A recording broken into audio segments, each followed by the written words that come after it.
Selamat pagi untuk Anda yang mungkin baru bergabung bersama kami di Sapa Indonesia Pagi. Sekarang saatnya kami menghadirkan segmen Sehat di Tengah Pandemi. Segmen ini akan membahas masalah seputar kesehatan yang bisa menjadi referensi Anda kalau kemungkinan Anda masih ragu untuk datang ke rumah sakit karena situasi masih pandemi COVID-19 masih terus kita waspadai. Nah, bisa saja Anda melayangkan pertanyaan melalui Instagram kami di Sapa Indonesia_Kompas TV. Mungkin satu hari sebelum tayang, atau bisa juga ketika kami menghadirkan segmen Sehat di Tengah Pandemi seperti saat ini, Anda bisa langsung menelpon ke line telepon interaktif, nomornya adalah 021 53 660 500. Dan hari ini kita sudah mengundang Dr. Surahman Hakim, seorang dokter spesialis kandungan. Dr. Surahman, selamat pagi, salam sehat untuk kita semua. Selamat pagi, salam sejahtera untuk kita semua, Mas Bayu dan pemirsa sekalian. Ya, Dr. Surahman, terima kasih waktunya. Kita langsung saja ya bacakan pertanyaan-pertanyaan yang sudah kami pilih. Ya, bagian pertama ini dari Instagram atau netizen, ada @diarini. @diarini ini bertanya, dokter, kehamilan saya sekarang 37 minggu 4 hari. Baru akan melakukan kontrol terakhir pada 22 Oktober. Namun dokter yang menangani sedang cuti, jadi diundur di hari Senin tanggal 25 Oktober nanti. Pertanyaannya, kapan waktu yang tepat untuk operasi sesar karena mengingat sudah 37 minggu 4 hari usia kandungannya? Apakah aman untuk dikontrol pada tanggal 25 Oktober untuk bayi dan ibunya? Saya selalu mendapatkan kontraksi saat ini, ada rasa mules dok. Mohon pencerahan dan penjelasannya. Terima kasih. Nah, bagaimana nih Dokter Surahman nih? Kayaknya udah tanda-tanda nih. Baik, tapi sebelum saya menjawab pertanyaan dari Ibu Diarini tadi, Ya. saya akan menceritakan dulu bahwa usia kehamilan dalam kebidanan, dalam kandungan ini, sebenarnya adalah usia kehamilan yang dihitung dari hari pertama haid terakhir. Jadi bukan real usia janinnya. Karena pada waktu haid tentu belum hamil. Itu yang pertama. Ya. Yang kedua, taksiran persalinan itu biasanya dihitung dari tadi 40 minggu, Mas Bayu. Jadi taksiran persen, kapan taksiran persen itu biasanya hitungnya adalah di 40 minggu. Oke. Nah, dikatakan cukup bulan atau istilahnya aterem itu antara 38 minggu sampai 40 minggu.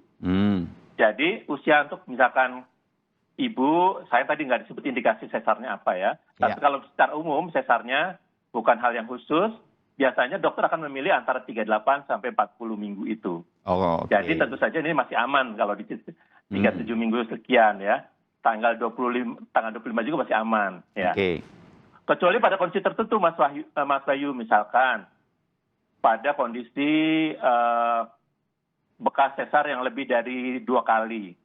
Biasanya artinya sudah tipis. Nah, kadang-kadang kita memajukan jadwal sesarnya. Karena takut tadi mules-mules muncul bisa membahayakan dinding rahim yang sudah tipis tersebut. Nah, kita bisa di 37 minggu sudah bisa kita lakukan. Tapi sebaliknya kalau misalnya ibunya ada kencing manis atau diabetes, itu pematangan paru janinnya terlambat. Maka kita melakukan sesarnya, kalau misalnya sesar, itu mendekati 40 minggu. Karena biasanya kasus seperti ini, paru-parunya terlambat matangnya.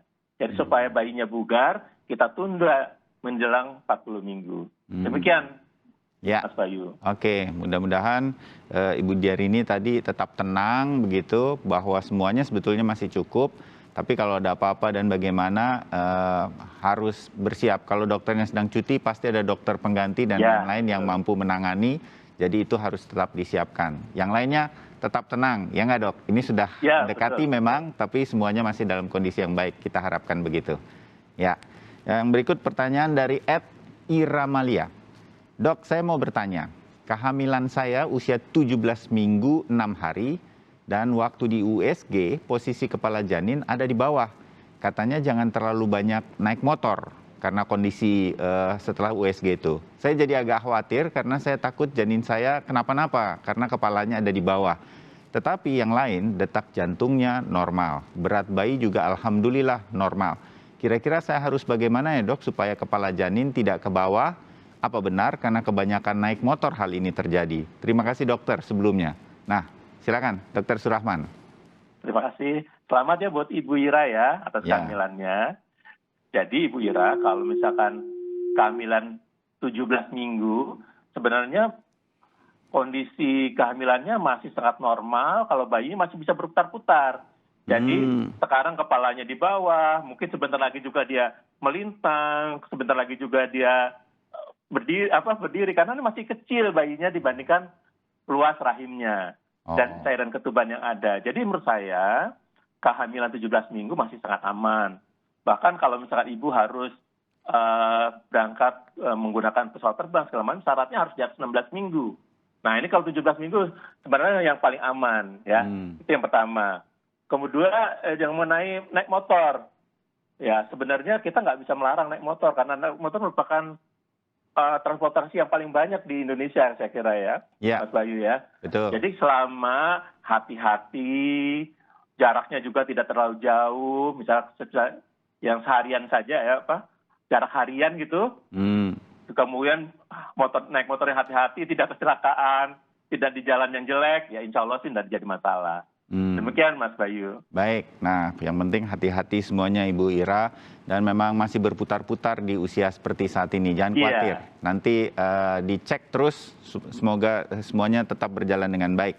Nah, begitu. Nah sekarang yang ketiga, mungkin ini pertanyaan terakhir dari netizen Dr. Surahman, @dean, saya membaca singkatnya begitu. Dok, saya izin bertanya, 3 bulan yang lalu saya melakukan tindakan operasi besar pengangkatan janin di luar rahim atau hamil anggur. Disarankan oleh dokternya KB 6 bulan. Tapi saya tidak KB, dok. Namun jika nanti tiba-tiba saya positif hamil, apa yang akan terjadi pada saya? Atau jahitan saya setelah operasi besar tadi, apakah membahayakan atau tidak? Mohon sarannya dokter. Nah, Dokter Surahman silakan. Biasanya kalau dokter memberikan saran ada pertimbangan-pertimbangan tertentu kan, Dokter Surahman? Ya, betul. Nah, cuma ini kondisinya agak sedikit membingungkan saya, Pak Bayu. Jadi sebenarnya ada kondisi yang berbeda antara hamil di luar kandungan dengan hamil anggur. Oh, itu berbeda ya? Berbeda. Nah, hamil di luar kandungan sendiri, kehamilan yang tumbuhnya bukan di dalam rongga rahim yang normal. Jadi kalau kehamilan normal kan harusnya tumbuhnya di dalam rahim. Nah, ini karena sesuatu hal, si janinnya berhenti dan berkembangnya di luar rahim. Jadi misalkan di saluran indung telurnya paling sering. Nah, saluran indung telur kan tidak bisa membesar. Sehingga kalau begitu usia kehamilan bertambah, dia akan pecah, timbul perdarahan.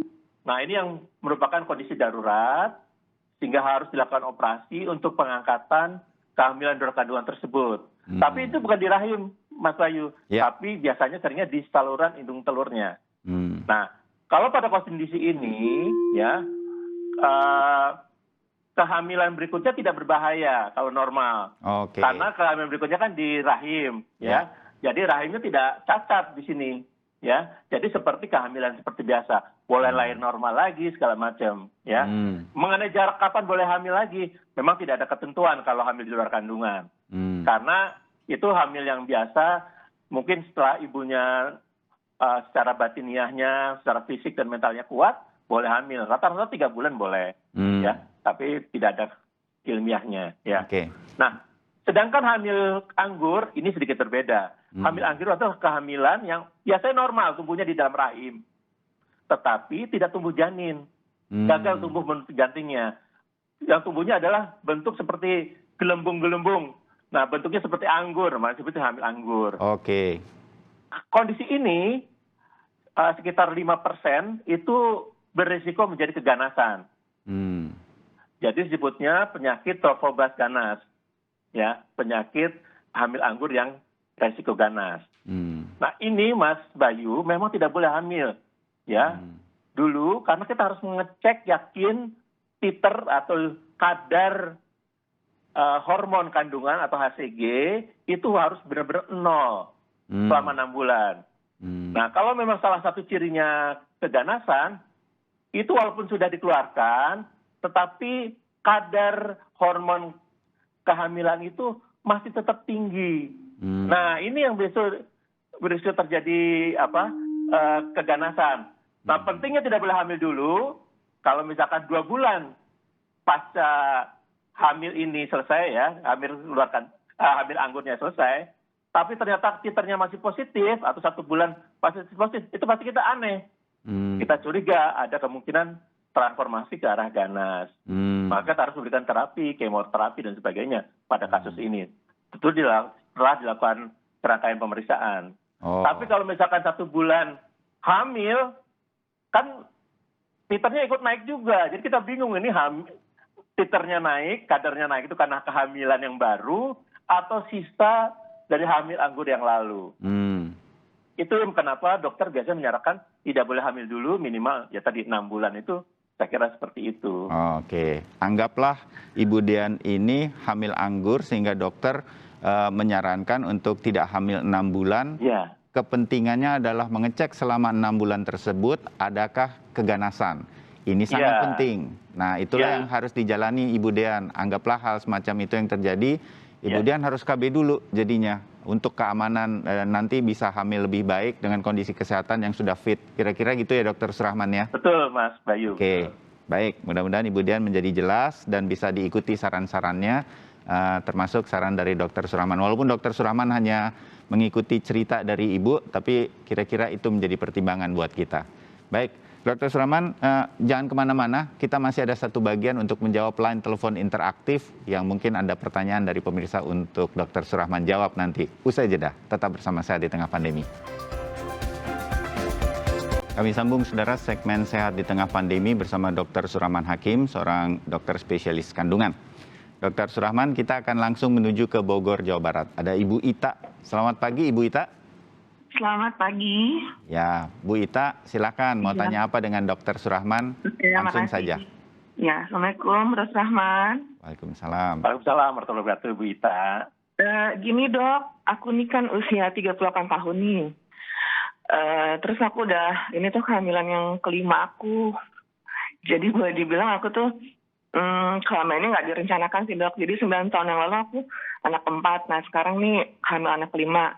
Ini usia kandungannya udah sekitar 21 minggu ya, 5 bulanan. Nah cuman aku ngerasa kalau itu kok cepet capek ya dok ya, apa memang faktor U juga kali ya. Terus udah gitu suka nyeri di bawah perut gitu dok, itu nggak apa-apa ya? Baik. Silakan Dokter Surahman. Saya ucapkan selamat ya Bu Ita ya. Makasih. Yang kedua boleh nggak? Oh boleh, silakan Bu Ita. Jadi gini kan aku nih ada program untuk mau KB, maksudnya KB yang agak permanen lah dok. Maksudnya kemarin kan selama ini kan saya tuh KB-nya nggak aktif. Karena memang kan sama aku kan pelaut, jadi setiap datang tuh kadang suka lupa. Jadi yang kejadiannya seperti itu, seperti setiap ini gitu. Jadi makanya jadi gitu loh. Nah itu maksudnya mau tanya, kira-kira tuh yang cocok untuk aku, usia aku, dan yang agak permanen tuh apa ya dok? Soalnya kan aku pengennya tuh normal nih, karena yang udah kan lahiran normal. Sedangkan kalau ternyata untuk yang apa tuh yang diikat segala macam itu kayaknya proses operasi ya dok. Itu apa kira-kira saran dokter untuk KB aku selanjutnya seperti apa? Maksudnya gitu aja dokter, makasih pagi. Terima kasih Bu Ita. Iya, oke. Silakan Dokter Surahman, cepat lelah nih di usia 38 tahun, hamil yang kelima dan ada perut di bagian bawah suka sakit. Nah itu apakah normal hal semacam ini di kehamilan yang sekarang? Dokter? Baik, terima kasih Bu Ita ya. Jadi pertama-tama tadi saya ucapkan selamat bagaimanapun ini rezeki dari Allah Subhanahu Wa Taala ya. Kemudian yang kedua, Ibu pada kondisi kehamilan dengan usia lebih dari 35 tahun memang kondisinya lebih lebih harus perhatian. Jadi mungkin cepet capek segala macam itu mungkin terjadi. Ya, mungkin selain itu juga mungkin faktor psikis karena memang ini tanda kutip kehamilan yang tidak diharapkan benar-benar ya, tanda kutip tapi Ibu ya, gitu ya. Ya, gitu ya. Jadi mungkin ada beban mental juga ya dalam hal ini. Nah, tapi kondisi 5 bulan juga memang kondisi di mana rahimnya sudah keluar dari rongga panggul.